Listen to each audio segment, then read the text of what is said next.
tidak pernah mencapai satu titik kesepakatan dari perjanjian-perjanjian persahabatan yang terus dicoba untuk dilakukan begitu Rusia dengan Ukraina, yang pada akhirnya kemudian puncaknya yang pernah memiliki terhadap Ukraina ya kan marah ketika dia sudah tidak manut, tidak mengikuti. Disitulah tema hari ini, bagaimana hanya pengelolaan kekuasaan dengan kekerasan itu.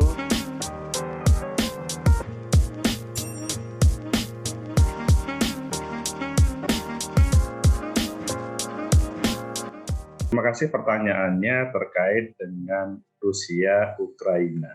Sebuah pertanyaan bagus yang kalian pasti ingin tahu sebetulnya konflik itu atau peperangan itu apa yang sebenarnya.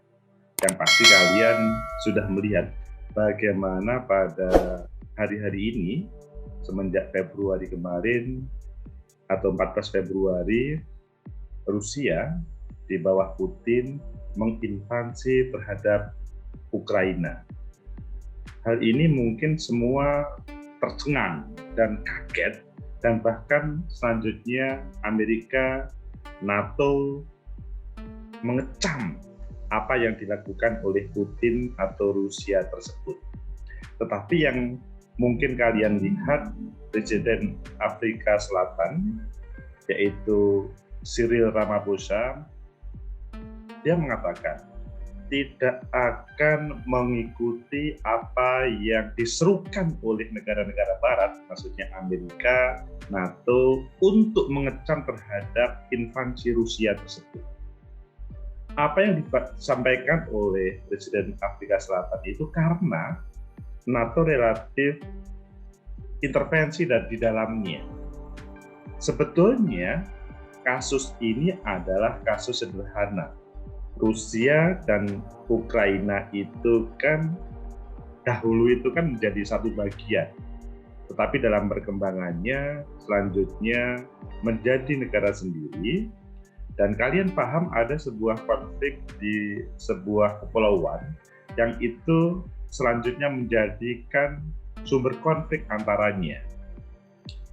Hal ini menjadi lebih besar ketika Amerika mencoba posisi di belakang Ukraina, mungkin dalam tanda kutip ya, karena tidak secara langsung, maksudnya sepintas tidak ada backup dari Amerika, tetapi komunikasinya bagus sehingga Rusia pasti tahu. Kita paham kan sebelum tahun 91 bagaimana posisi Amerika, posisi Rusia, dan posisi NATO pada waktu itu.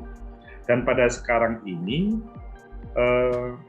terasa betul terkait dengan semacam persaingan untuk pengaruh tersebut. Nah, invasi yang dilakukan oleh Rusia itu dalam bahasa Rusia itu benar karena ya ini kan dulu menjadi bagiannya dan mengingatkan terhadap Ukraina supaya dalam bahasa yang lebih sederhana bisa komunikasi dengan Rusia, bukan malahan dengan Amerika. Sehingga substansinya bahwa konflik yang ada atau invasi yang dilakukan Rusia atau bahkan kecaman yang dilakukan Amerika, negara-negara barat dan beberapa negara Asia, pemimpin negara Asia, misalkan Jepang dan beberapa negara lainnya terhadap Rusia itu ya substansinya adalah ini adalah awalnya relatif konflik lokal atau regional, selanjutnya yang lain terlibat seakan-akan intervensi. Di situ Putin menjadi semacam marah begitu terhadap mereka yang dalam tanda kutip intervensi tersebut. Dan kita pahami bahwa beberapa negara Timur Tengah relatif tidak muncul, maksudnya tidak berkomentar, tidak mengecam. Ya karena bagaimanapun beberapa negara-negara di Timur Tengah dia dalam relatif dilema.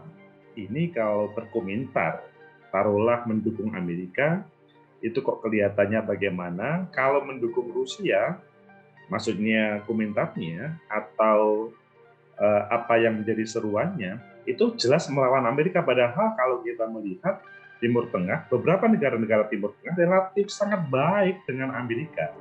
Itulah yang terjadi, sehingga sebetulnya ini adalah konflik lokal regional atau konflik saudara dalam tanda kutip, yang selanjutnya merembet ke yang lain, dan yang lebih substansi adalah bagaimana bisa memberikan pengaruhnya terhadap lebih khusus Ukraina.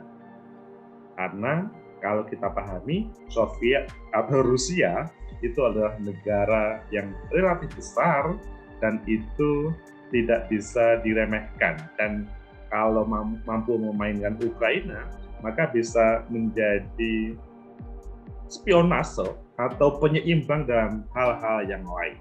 Mungkin bisa dilanjutkan oleh Bu Silka, silakan. Kemudian ada intervensi juga dari Amerika yang di saat itu, di tahun 2014 juga saat lengser presidennya saat itu, kemudian kan ada pecah kongsi antara kubu Uni Eropa dan juga Recording in Rusia. progress. Dan artinya itu kemudian bergilir terus, tidak pernah mencapai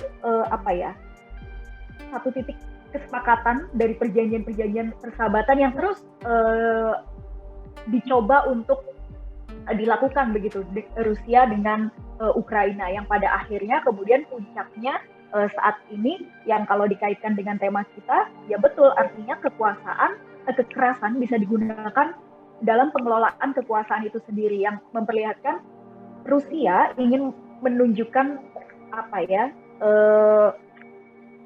powernya sebagai negara yang sebetulnya dekat dengan Ukraina, kemudian juga punya kuasa lebih, namun Ukraina sendiri memilih untuk ingin gabung dengan NATO, kemudian juga banyak perpecahan yang akhirnya ada yang pro Uni Eropa, kemudian pro Rusia, akhirnya juga ada intervensi-intervensi dari negara-negara lain, termasuk Amerika, yang membuat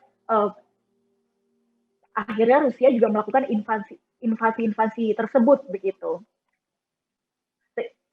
Kalau dilihat untuk supaya dunia juga tahu, kalau saya melihatnya Rusia ingin menunjukkan kepada dunia bahwa saya punya power lebih untuk menunjukkan kekuasaan itu tadi dengan cara kekerasan, sehingga tidak disepelekan dengan perjanjian-perjanjian yang sudah ada yang dilakukan secara terus-menerus tapi tidak membuahkan hasil yang baik begitu. Itu aja Pak Agus. Terima kasih Bu Silka. Jadi Reza dan semuanya belajar dari konflik yang antara Rusia sama Ukraina. Itu sebetulnya tidak cukup di situ ya. Tapi melihat perkembangan konflik-konflik sebagaimana yang saya ceritakan tadi, pada waktu dahulu ketika kita ngomong Indonesia Timur Leste, kemudian muncul Indonesia Papua, muncul bahkan Indonesia Malaysia, itu sebetulnya adalah negara-negara yang relatif dekat terkait dengan bagaimana mengelola sebuah kekuasaan. Tapi pada perkembangan selanjutnya, negara-negara tersebut adalah negara-negara yang menjadi negara merdeka yang sebelumnya adalah merupakan bagian dari negaranya. Dalam perkembangannya itu kan ingin mengembangkan negara itu kan boleh-boleh saja.